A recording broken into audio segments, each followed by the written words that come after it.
दादू शहर के गुलशन अली कॉलोनी में नूरवा भरसा आपाशी अमले एंटी एनक्रोचमेंट कार्रवाई कंदे सरकारी जमीन ते गैर कानूनी तौर जाणायल 25 खां वधीक घर ढहाइण जो सिलसिलो शुरू करे छॾियो आहे। आपाशी अमले पारां घर ढहाइण दौरान मुतासर कादर जमाली, गफ़ार जमाली, कृष्णा ओड, गुलाब खान ऐं ॿिनि एहतजाजी मुज़ाहिरो करे इंडस हाईवे ते धरणो आयो। हुन दांदे चयो त केतिरनि सालनि खां तरसियल आहिनि। वाटर भरसां सर्वे ज़मीन आहे जंहिंजा कागज़ पिणु मौजूदु आहिनि, पर उन बावजूद आपाशी अमलदार एंटी एनक्रोचमेंट अमले हदखलियूं ॼाणाए घर ढहाइण वारो अमल शुरू कयो आहे। हुननि चयो त हिते ग़रीब मिसकीन माण्हू आबाद आहिनि जेके मज़दूरी करे पंहिंजो ऐं पंहिंजे खानदाननि जो पेट पालीनि था। संदसि चवणो हो त हिकु घर भाती मज़दूरी करे थो, उन जे पोयां 10 खां 15 भाती खाइण वारा आहिनि। मुश्किल सां घर अॼिया आहिनि, हाणे ग़रीब मिसकीननि जा घर ॾाठा पिया वञनि। एहतिजाज कंदड़नि चयो त सिंध असेंबली में ठाराव पेश कयो वियो आहे त ग़रीबनि जा घर ढहाइण वारो अमल रोकियो वञे, पर उन बावजूद आपाशी खातो घर ढहाए रहियो आहे। गुलशन अली कॉलोनी लागी तो कॉलोनी आहे, गरीब माण्हू इते वेठा आहिनि, सो मुतबादल रस्तो सो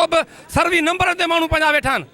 अचानक बसि माना मिशनूं कायम बसि घर ठाहियो। कॉलोनी आहे जेको हिते कमाइण वारी सॼी कॉलोनी में हिकिड़ो माण्हू आहे, खाइण वारा 10-15 माण्हू आहिनि। हाणे तव्हां ॿुधायो त असीं या ज़हर खाई टोटल आका जो आका मरी वञूं, या तव्हां चओ या वरी असांजे लाइ कुझु कयो, महिरबानी करे। केरु खाराईंदो पीआरींदो मूंखे?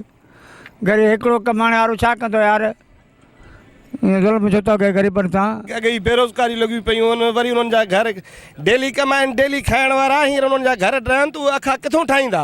सिर्फ़ु निशान ॾेई विया आहिनि, नोटिस बि न आहे, कंहिंखे बि न आहे, कुझु बि कोन चयो। बसि सुभाणे घर ठाहींदासीं, बसि 2 ॾींहंनि जो नोटिस आहे, 40 ॾींहं जो नोटिस थींदो आहे उसूल में। असां वटि मापा लिखत आहे, कल्ह डीसी साहब सां मिलिया आहियूं। हफ़्तो अॻु में कया आहिनि, 3 दफ़ा अॻु में कराया आहिनि, वरी इन्हनि खे पढ़ा ॼाराया आहिनि, सभु शइ अथनि, पोइ को बि कोऑपरेशन न कयो अथनि अदा असां सां। मुज़ाहिरो कंदड़नि वफ़ाक़ी हुकूमत ऐं सिंध सरकार खां मुतालबो कयो त मुतबादल घर ॾेई ग़रीबनि सां इंसाफ़ कयो वञे। वली चांडियो, सिंध टीवी न्यूज़, दादू।